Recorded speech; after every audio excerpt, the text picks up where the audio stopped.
এক সময় হযরতে উমরে ফারুক মনে মনে চিন্তা করছেন যে আজকে আবু বকর সিদ্দিককে আমি দান করাতে জিতে নেব। কি মনে করছেন? দান করে আমি জিতে নেব। আল্লাহ পাক কোরআনের মধ্যে ইরশাদ করেন, লান তানালুল বিররা হাত্তা তুনফিকু মিম্মা তুহিব্বুন।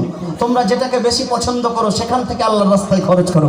আপনারা সবাই টাকা পয়সাকে ভালোবাসেন না, সেইখান থেকে যদি আল্লাহর রাস্তায় খরচ করেন সেটাই হবে কার্যকারী, সেটাই হবে কার্যকারী। হযরত উমরে ফারুক বলছেন যে আমি আবু বকর সিদ্দিককে আজকে জিতে নেব। কিন্তু আবু বকর সিদ্দিকের সঙ্গে কে পারে? যার সম্পর্কে আমার নবী বলেছেন আফজালুল বাশারে বাদাল আম্বিয়া।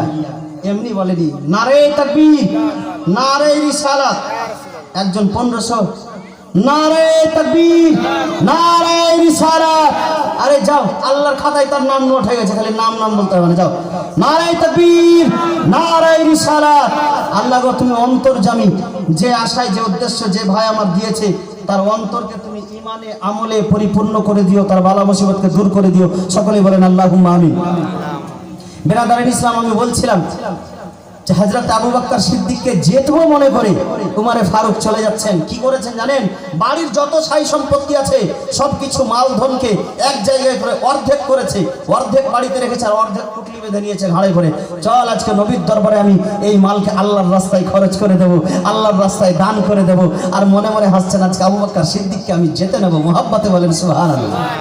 চলে যাচ্ছেন উমরে ফারুক ঘাড়ে করে মাল নিয়ে। বলে ইয়া রাসূলুল্লাহ, ইয়া হাবিবাল্লাহ, আমি কিছু মাল নিয়ে আসছি। আল্লাহ, ইয়া আল্লাহর রাসূল, তুমি আল্লাহর আস্তে আল্লাহর রাস্তায় এই মালকে কবুল করে নাও। আমার নবী বলেন উমরে ফারুক বাড়িতে কিছু রেখেছো? বলে ইয়া রাসূলুল্লাহ, ইয়া হাবিবাল্লাহ, মালের অর্ধেক করে অর্ধেক নিয়ে এসেছি আর অর্ধেক বাড়িতে রেখে এসেছি। বলে আলহামদুলিল্লাহ, খুব ভালো করেছো, তুমি বসো। উমরে ফারুক যেই কথাটা অন্তরে ভেবেছেন আমার নবী সেই কথাটাও জানেন। উমরে ফারুকের অন্তরে এই জিতার আশা যে আবু বকর সিদ্দিককে জিতে নেব। আছে না কোন ভাই আর 1000 করে দিবেন না? ওটা তো 1500 দিল, 1000 করে দুটা ভাইয়ের কাছে আমি চেয়েছি। 1000 করে দুটা ভাই আমার এই বক্তব্য চলাকালীন আপনারা নিয়ে আসেন, কারণ আমি হয়তো পিওর করে আমিও দান উঠাতে পারি, দান উঠিয়েছি এর আগে।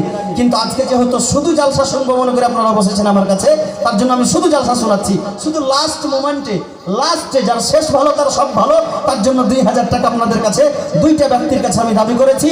আপনাদের অন্তরে ইশকে রাসূলের প্রেম অবশ্যই আছেন, মসজিদ আল্লাহর ঘর, আল্লাহর ওয়াস্তে আপনারা 2000 টাকা দুইটা ব্যক্তি এসে দিয়ে যাবেন এখানে। আল্লাহ যেন আপনাদের দানকে কবুল করেন। বিরাদারানে ইসলাম, আমার নবী মুস্তাফা অন্তর্যামী বুঝতে পেরেছেন যে উমরে ফারুক ভাবছেন মনে মনে যে আবু বকর সিদ্দিককে আজকে যেতে নেব। বিরাদারানে ইসলাম, আবু বকর সিদ্দিক এই দিক থেকে মাল নিয়ে চলে আসছে। আবু বকর সিদ্দিক যখন মাল নিয়ে এসেছে সেই সময় বিরাদারানে ইসলাম, আবু বকর সিদ্দিক যখন মাল যখন রেখেছেন তখন আবু বকর সিদ্দিককে বলছেন, আবু বকর সিদ্দিক তুমি বাড়িতে কি রেখেছো? বলে ইয়া রাসূলুল্লাহ, ইয়া হাবিবাল্লাহ, আমি আল্লাহ এবং আল্লাহর রাসূলকে রেখে এসেছি বাড়িতে। বাড়িতে আমার আর কোনো মাল ধন নেই। মুহাব্বতে বলেন সুবহানাল্লাহ। কে জিতলো গো? যে অর্ধেক মাল রেখে এসেছে না সম্পূর্ণ নিয়ে এসেছে? আবু বকর সিদ্দিককে কি জিততে পারলো? পারলো না। হযরতে আয়েশা সিদ্দিকা রাদিয়াল্লাহু তাআলা আনহা জিজ্ঞাসা করছেন রাত্রিতে, ইয়া রাসূলুল্লাহ, ইয়া হাবিবাল্লাহ, আপনি তো সবই কিছু জানেন, কার নেকি সবচাইতে বেশি? আকাশের তারা দেখছেন রাত্রে, আকাশের তারা দেখে বলছেন, ইয়া রাসূলুল্লাহ গো, এই আকাশের তারার সমান কি কারো নেকি আছে? আমার নবী বলেন যে এতগুলা আকাশের তারার সমান তো নাকি আমার উমরে ফারুকেরই আছে। মুহাব্বতে বলেন সুবহানাল্লাহ।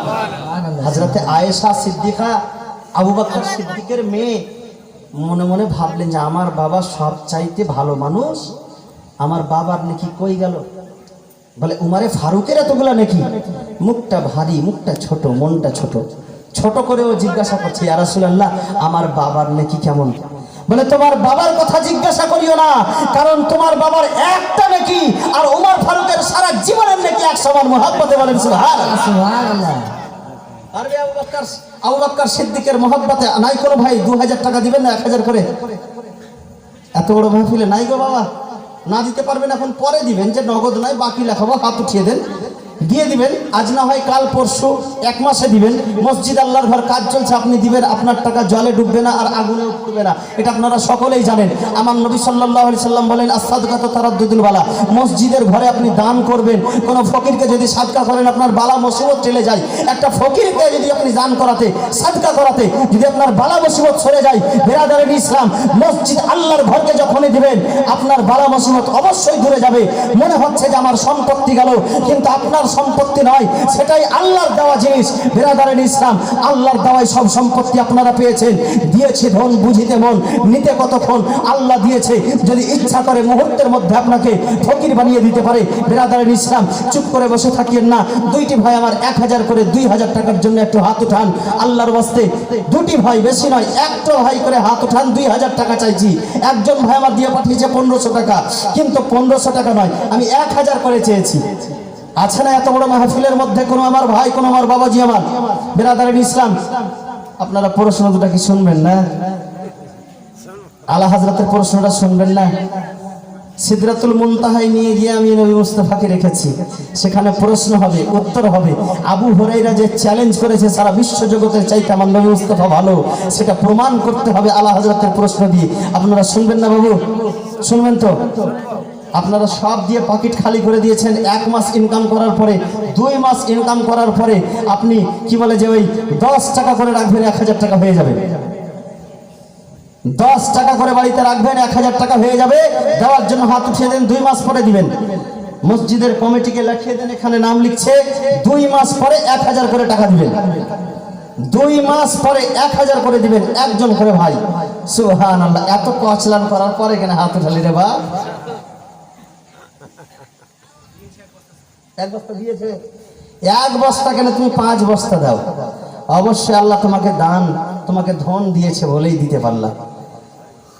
ফের আর যে বাকি আছে হাত উঠাতে বলবে যে না আর উঠাবো না। মৌলভী সাহেব একই যেরকম করে বললো, এতক্ষণ পর হাত উঠালি। আল্লাহর কাছে আমি শুকরিয়া আদায় করলাম যে আমার ভাই হাত উঠেছে 1000 দেওয়ার জন্য। আল্লাহ এর সমস্ত আশা যেন পূর্ণ করে। সকলেই বলুন আল্লাহুম্মা আমিন। আল্লাহর ঘরে দেবে, কোন আমার বাপের ঘরে নাই। নিশি রাতে যদি দোয়া করা যায় আল্লাহর কাছে, আমার নবী বলেন যে নিশি রাতের দোয়া আল্লাহ ফিরিয়ে দেয় না, কবুল করে নেয়। আজকে আমরা নিশি রাত, এখন নিশি রাত হয়ে গেছে তো, আমরা দোয়া করব যারা যারা দান করেছে তাদের জন্য। আর একটা ভাই মুহাব্বতে হাত উঠিয়ে দেন না বাবা, একটা বাপ আমার হাত উঠিয়ে দেন। সুবহানাল্লাহ, নারে তাকবীর, নারে রিসালাত। একজন ভাই আমার হাত উঠিয়েছে, তার দিকে দেখেন। নারে তাকবীর, নারে রিসালাত। পরে দিবেন বাবা, কোনো তাতে যায় আসে না। বিরাদারিন ইসলাম, আর মা বোনদের মধ্যে যদি কেউ পারেন তো বলতে পারেন, ওই আমার বাপজি আছে, ওকে তো কি যেন একটা টাইটেল বললো ওই মৌলভী সাহেব, ওইগুলো টাইটেল আমার কাছে অত স্পেশাল ভাবে বলা হয় না। বাপ আমার একটু জান, যদি কোনো মা বোন আমার দেয়। এদিকে 2 জন ছেলেরা 1000 করে দিয়েছে, একজন মা দিয়ে পাঠিয়েছে। কোনো মা যদি আমার 1000 টাকা লিখাতে চাই তো একটু হাত উঠিয়ে আসেন। যদি দেয় তবুও আসেন, না দেয় তবুও চলে আসছেন। ফের আপনি ওখানে যে থাকিয়েন না 9 জায়গাতে। যাই হোক বিরাদারিন ইসলাম, মুআজ্জাজ মুহতারাম, আমি আপনাদেরকে যে কথা বলছিলাম আপনারা মনোযোগ সহকারে শুনেন। কারণ যে আমি আপনাদেরকে কথা দিয়েছি যে 2000 টাকা 2 জন ভাই যখন হাত উঠিয়ে দিবে আমি আপনাদেরকে প্রশ্ন দুটার উত্তর শুনিয়ে দেব। বিরাদারিন ইসলাম, আজকে বিরাদার সুবহানাল্লাহ আলহামদুলিল্লাহ, সেই জায়গাতে আমি বলতেছিলাম যে আবু হুরায়রা রাদিয়াল্লাহু তাআলা আনহু চ্যালেঞ্জ ছুড়েছেন সারা বিশ্ব জগতের মধ্যে আমার নবী মুস্তাফা সুন্দর, আমার নবী মুস্তাফা ভালো। ওয়া আহসানু মিন কালাম তালাকাতু আইনি ওয়া আজমালু মিন কালাম তালিদিন নিসা। আমার নবীর চাইতে ভালো কেউ হতে পারে না, আমার নবীর চাইতে ভালো কেউ জন্ম দিতে পারে না। সারা বিশ্ব জগতের মানুষকে চ্যালেঞ্জ করেছে। সারা দুনিয়ার আলিমকে জিজ্ঞাসা করার পরে আজকে আলা হযরতের দরবারে গিয়েছি। আলা হযরত গো, তুমি বলে দাও, সারা বিশ্ব জগতের মানুষকে তুমি ফতোয়া দিয়ে দিচ্ছ, কিন্তু আমাদের কাছে একটু বুঝিয়ে দাও যে সেই জায়গাতে সে আজ থেকে 1400 বছর পূর্বে যে আবু হুরায়রা চ্যালেঞ্জ ছুড়েছেন, সেই চ্যালেঞ্জখানা কতদূর সত্য, সেই চ্যালেঞ্জখানা কতদূর পরিপূর্ণ আজকে আমরা বুঝতেও পারছি, কিন্তু সেটা প্রমাণ করতে পারছি না। আলা হযরত তুমি বলে দাও। বলে তোমরা আমার কাছে চলে এসো। যখন সিদরাতুল মুনতাহায় গেলেন, হযরত জিবরাইল আমিন বললেন, ইয়া রাসূলুল্লাহ আপনি আগে যান, আমি আর যেতে পারবো না। এখানে একটি জটিল প্রশ্ন কি রয়েছে? জিবরাইল আমিন নিজেকে নবীর মতো ভাবলেন না। মুহাব্বতে বলেন সুবহানাল্লাহ। নবীকে কিসের মতো ভাবলেন?